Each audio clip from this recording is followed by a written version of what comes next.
Je m'appelle Cyrus North, je me suis fait connaître en parlant de philosophie, de psychologie et un peu de socio. Je partage les réflexions de grands auteurs, mais aussi les miennes. Bref, des choses sérieuses, mais sans me prendre au sérieux pour autant. Aujourd'hui, vous écoutez Devenir veilleur de vie, le podcast de l'Agence de la biomédecine. Pourquoi veilleur de vie ? Parce que c'est le nom qui est attribué aux personnes qui sont inscrites sur le registre national des donneurs de moelle osseuse, et donc je suis là pour vous en parler. J'ai enregistré 4 épisodes de 4 minutes pour démonter les idées reçues sur le sujet. Donner un peu de sa moelle osseuse, ça sauve des vies, tout simplement. Épisode 2, donner sa moelle osseuse, est-ce que c'est sans risque ? On sait déjà tous ce qu'est un veilleur de nuit. On a tous en tête un film ou une série américaine avec un petit jeune derrière un comptoir, lumière blafarde, la seule encore allumée de l'immeuble, un trousseau de clés et une lampe torche accrochée à la ceinture. Ça y est, vous visualisez le truc ? Voilà. Par contre, veilleur de vie, c'est plus délicat à visualiser. Et pourtant, c'est tout aussi simple. C'est le joli nom donné aux personnes qui se sont inscrites sur le registre des donneurs volontaires de moelle osseuse, géré par l'Agence de la biomédecine. Pourquoi veilleur ? Parce que s'inscrire comme donneur ne veut pas dire donner tout de suite. Vous ne ferez un don que si un jour vous êtes compatible avec un malade. Parce que le donneur compatible, ce sera vous.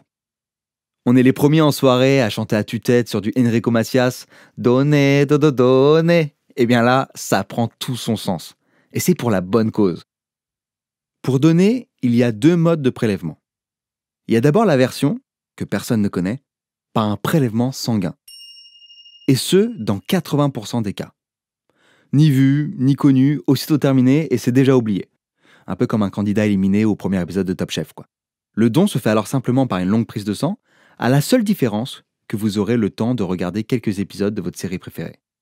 Ouais, ça dure à peu près 3-4 heures. Ça va, 4 heures. 4 heures de son temps pour sauver la vie d'un autre, franchement ça se fait. Par contre, conseil, portable chargé à 100%. Mais il y a aussi la version avec somnifère. Par ponction dans les os postérieurs du bassin. Comme dit Sénèque, le don est toujours le même. Ce qui diffère, c'est la façon dont il est fait.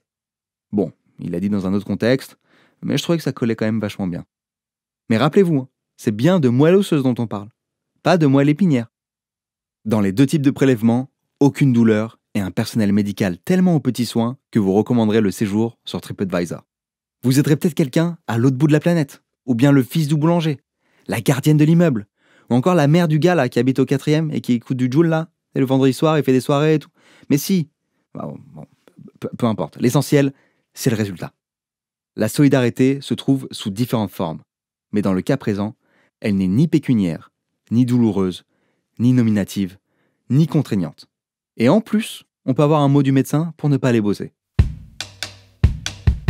Si vous avez encore besoin d'être rassuré sur le sujet du don de moelle osseuse, je vous encourage à aller voir les témoignages de gens qui ont déjà fait un don sur le site dondemoelleosseuse.fr. Prenez soin de vous. Ciao.